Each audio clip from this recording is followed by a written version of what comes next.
शिंदे गुट, शिवसेना उद्धव गुट, एनसीपी अजित पवार गुट, एनसीपी शरद पवार गुट, कौन किस पर भारी पड़ रहा है? बिल्कुल, और जल्दी से मैं एक बार क्विक रिकैप दे देती हूँ। बाला साहब थोराट जो है वो संगमनेर से आगे चल रहे हैं, जयंत पाटिल इस्लामपुर से आगे चल रहे हैं, बारामती से अजीत पवार पीछे चल रहे हैं, छगन भुजबल एनसीपी के आगे चल रहे हैं, संजय निरुपम हालांकि अभी पिछड़ते हुए दिखाई दे रहे हैं, बाबूलाल मरांडी धनवार से आगे चल रहे हैं, चाइना एनसी मुंबा देवी से आगे पीछे पिछड़ रही है, माफ कीजिए, नाना पटोले जो है वो साकोली से अभी पीछे चल रहे हैं, देवेंद्र फडणवीस नागपुर दक्षिण पश्चिम से आगे चल रहे हैं, कल्पना सोरेन जो कि हेमंत सोरेन की पत्नी है वो गांडे सीट से आगे चल रही है। तो कुल मिलाकर देखिए ये अब 79 सीटों का आंकड़ा आपके सामने है, 89 सीटों का, 90 में बस एक कम, इसमें 53 सीटों के साथ बीजेपी गठबंधन ने बढ़त बनाई हुई है और 33 सीटों के साथ कांग्रेस यहां पर आगे दिख रही है। और नीचे जो टैली है उससे नजर मत हटाइएगा, यहां पर एकनाथ शिंदे जो है वो यहां पर बाजी मारते हुए दिखाई दे रहे हैं। एकनाथ शिंदे गुट जो है वो चुनाव लड़ रहा है 81 सीटों पर।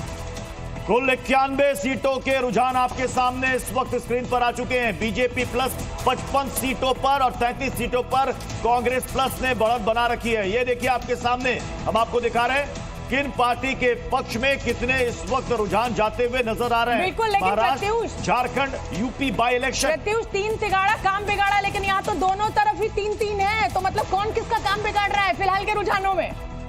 जी हाँ, ये देखिए 55, 34 और 3 अदर्स भी है। देखिए हमने कहा ना कि अदर्स पर भी नजर आपको बनाए रखनी जरूरी है, क्योंकि इंडिपेंडेंट पिछली बार 13 जीते थे और इस बार कहा जा रहा है कि महायुति ने कोशिश की है या कर रही है कि छोटे दलों की तरफ भी नजर डाला जाए, क्योंकि अगर सीट अगर कम पड़ती है, हक में नहीं आती है, तो फिर उनको अपने पाले में लाया जाए। महाराष्ट्र में प्रत्युष अगर आप गौर करेंगे तो ये 19 करीब सीटों का जो है वो अब अंतर दिखने लगा है शुरुआती रुझानों में। बीजेपी 55 सीटों पर आगे चल रही है, बीजेपी गठबंधन, और कांग्रेस गठबंधन जो है वो 36 सीटों के साथ। ये देखिए झारखंड के झरना बहने लगा है, लेकिन ये झरना जो है वो ठंडक अभी फिलहाल शुरुआती रुझानों में बीजेपी को दे रहा है। 15 सीटों के साथ बीजेपी गठबंधन आगे चल रहा है। झारखंड मुक्ति मोर्चा जो है वो 10 सीटों पर आगे चल रहा है, यानी कुल मिलाकर। लेकिन उद्धव ठाकरे और एकनाथ शिंदे के बीच भी मुकाबला बहुत दिलचस्प है। एकनाथ शिंदे की शिवसेना जो है वो 16 सीटों पर आगे चल रही है, उद्धव ठाकरे की शिवसेना जो है वो 12 सीटों पर आगे चल रही है। महाराष्ट्र के धुले ग्रामीण से बीजेपी पीछे चल रही है, लेकिन 9 सीटें जो उपचुनाव की हैं उन पर भी जरा गौर कीजिए।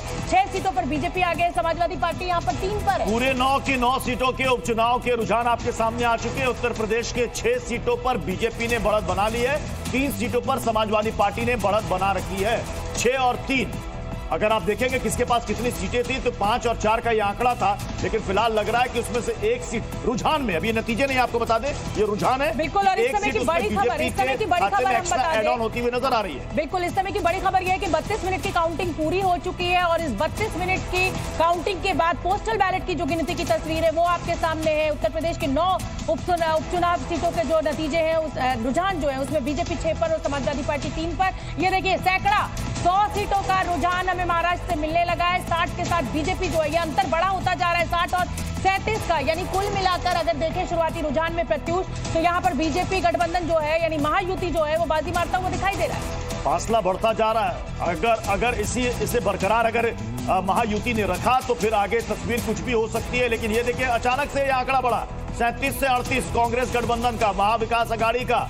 60 सीटों पर अगर महायुति ने बढ़त बनाई है तो धीरे धीरे करके महाविकास अघाड़ी भी आगे बढ़ रही है 38 सीटों पर। उधर अदर्स के खाते में भी आपको देखिए 3 सीटें बढ़ रही हैं। अब ये 3 सीटें किसकी हो सकती है? बहुजन विकास अघाड़ी की हो सकती है, एमएनएस की हो सकती है, किसकी हो सकती है? चाइना एनसी पीछे चल रही है, संजय निरुपम पीछे चल रहे हैं, प्रियंका गांधी जो है वो वायनाड से बढ़त बनाए हुए हैं, माहिम से राज ठाकरे के बेटे अमित ठाकरे ने बढ़त बनाई हुई है, जयंत पाटिल इस्लामपुर से भी बढ़त बनाए हुए हैं, बाला साहब थोराट जो है वो संगमनेर से बनाए हुए हैं। झारखंड में भी कांटे की टक्कर, 14-11 का ये आंकड़ा हो गया है। 25 सीटों का रुझान हमें मिला है, जिसमें 14 सीटों पर बीजेपी ने बढ़त बना ली है और झारखंड मुक्ति मोर्चा 11 सीटों पर इस समय बीजेपी गठबंधन से पिछड़ता हुआ दिखाई दे रहा है। लेकिन 104 सीटें महाराष्ट्र की टैली से नजर बिल्कुल मत हटाइए, और खासतौर पर नीचे आपको उद्धव ठाकरे और एकनाथ शिंदे दिखाई दे रहे हैं तलवारें ताने हुए।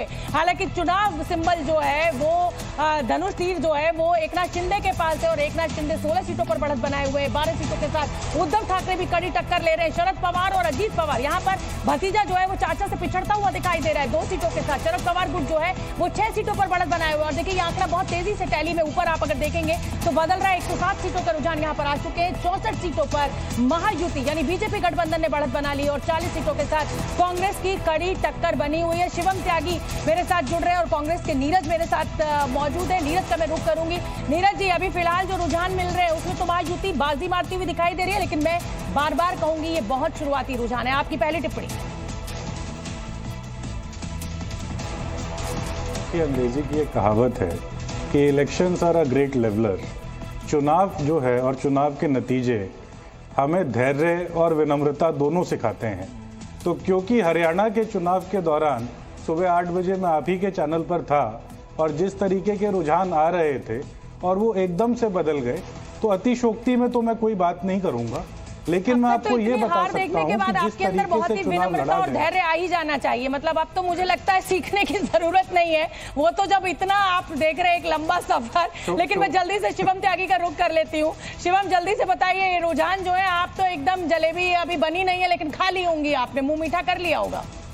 नहीं, देखिए, मैं एक चीज़ कहना चाहता हूं कि मेरे कांग्रेस प्रवक्ता जो हैं उनका दर्द बहुत जायज़ है। पिछली बार जब हरियाणा के चुनाव थे तो इसी तरीके से रुझान इसके बिल्कुल उल्टे थे और उसके बाद क्या हुआ ये देश जानता है। मैं मानता हूं थोड़ा सा समय और इंतजार करने की आवश्यकता है, लेकिन हाँ, अंततः जलेबी हम ही खिलाएंगे आपको, ये निश्चित है। सरकार भारतीय जनता पार्टी, महायुति और फिर झारखंड की अगर हम बात करें तो वहां पर भी भारतीय जनता पार्टी सरकार बनाने जा रही है। बिल्कुल ठीक है शिवम, पिछली बार कुछ ज्यादा जल्दबाजी नहीं हो गई थी, कांग्रेस ने कर दी थी जलेबी की जल्दबाजी। कहीं वही जल्दबाजी इस बार बीजेपी तो नहीं कर रही? नहीं, देखिए, हम जल्दबाजी नहीं करते। देखिए, हमारे यहाँ ऐसी कोई मतलब जलेबी छान के रख दी, अभी खाया नहीं है, अभी थोड़ा और समय लिया जाए, कहीं ना कहीं थोड़ी देर में चीजें साफ हो जाएंगी। उसके बाद मैं मानता हूं कि ज्यादा स्थिति बेहतर होगी, क्लियर होगी। लेकिन हाँ, इतना जरूर है, अगर ये स्क्रीन जैसी अभी आपकी दिखाई दे रही है, अगर मैं इसी के हिसाब से जाऊं तो इनिशियल ट्रेंड बिल्कुल ठीक है शिवम, मैं आपको रोकूंगी। इस समय की बड़ी खबर हम अपने दर्शकों को बता दें। 113 सीटों पर हमें रुझान मिलने लगे। महाराष्ट्र में 68 सीटों पर बीजेपी ने बढ़त बना ली है। 42 सीटों पर कांग्रेस गठबंधन आगे चल रहा है। गांडेय से कल्पना सोरेन, हेमंत सोरेन की पत्नी, पहली बार चुनाव लड़ रही है, लेकिन आगे चल रही है। और जब हेमंत सोरेन जेल गए थे तो ये सवाल उठा था कि कल्पना सोरेन क्या मुख्यमंत्री बनेंगी, लेकिन चंपई सोरेन को मुख्यमंत्री बना दिया था। और जेल से बाहर आते ही एक बार चंपई सोरेन को कुर्सी खाली करनी पड़ी और जैसा हमेशा होता है, हमने जीतन राम मांझी को देखा था, उन्होंने फिर जेएमएम का साथ छोड़ दिया और अब कल्पना सोरेन जो है यहाँ पर बढ़त बनाई हुई है। 115 सीटों की हमें रुझान मिलने लगा है। 68 सीटों के साथ बीजेपी आगे चल रही है। कांग्रेस जो है 44 सीटों के साथ मुंबा देवी से चाइना एनसी पीछे चल रही है। प्रत्युष जी, संजय निरुपम भी पीछे चल रहे हैं। ये वो चमकते चेहरे जो अक्सर आपको टीवी चैनलों पर नजर आते हैं बाइट देते हुए। साइना एनसी चुनावी मैदान में है लेकिन पिछड़ती हुई नजर आ रही है। संजय निरुपम मुस्कुराते हुए सुबह सुबह बाइट दे रहे थे, वो भी पिछड़ते हुए नजर आ रहे हैं। लेकिन महाराष्ट्र में सीएम, डिप्टी सीएम दोनों ने अपनी सीट पर अच्छी खासी बढ़त बना रखी है। बिल्कुल, और देखिए झारखंड से नजर मत हटाइए इस समय प्रत्युष। झारखंड बहुत अहम हो जाता है क्योंकि इस आदिवासी वोट बैंक को लेकर जिस तरीके की राजनीति हुई, जिस तरीके से घुसपैठियों का मुद्दा झारखंड में छाया रहा और कहा गया कि हेमंत सोरेन जो है वो घुसपैठियों को घुसा कर उनको आपकी जमीन दे देंगे। वहां पर झारखंड में बीजेपी जो है बढ़त बनाई हुई है 20 सीटों के साथ। मुंबा देवी से चाइना एनसी पीछे चल रही है। मैं एक बार जल्दी से फिर बता देती हूँ। संगमनेर से बाला साहब कोराट आगे चल रहे हैं। राजा ठाकरे, अमित ठाकरे जो हैं वो अभी आगे चल रहे हैं। अमित ठाकरे माहिम से आगे चल रहे हैं। बाबूलाल मरांडी जो है धनबाद से आगे चल रहे हैं। झारखंड में कांटे की टक्कर इस समय देखने को मिल रही है और 116 सीटों के रुझान हमें मिल चुके हैं। लेकिन उत्तर प्रदेश के आंकड़े से नजर बिल्कुल मत हटाइएगा। 9 सीटों पर यहाँ पर उपचुनाव है और अखिलेश यादव और योगी आदित्यनाथ की सीधी टक्कर है। 6-3 के साथ यहाँ पर बीजेपी जो है वो बढ़त बनाई हुई है। नाना पटोले अपनी सीट पर पिछड़ते हुए नजर आ रहे हैं। महाराष्ट्र में कांग्रेस के अध्यक्ष नाना पटोले वो पिछड़ते हुए नजर आ रहे हैं अपनी सीट पर।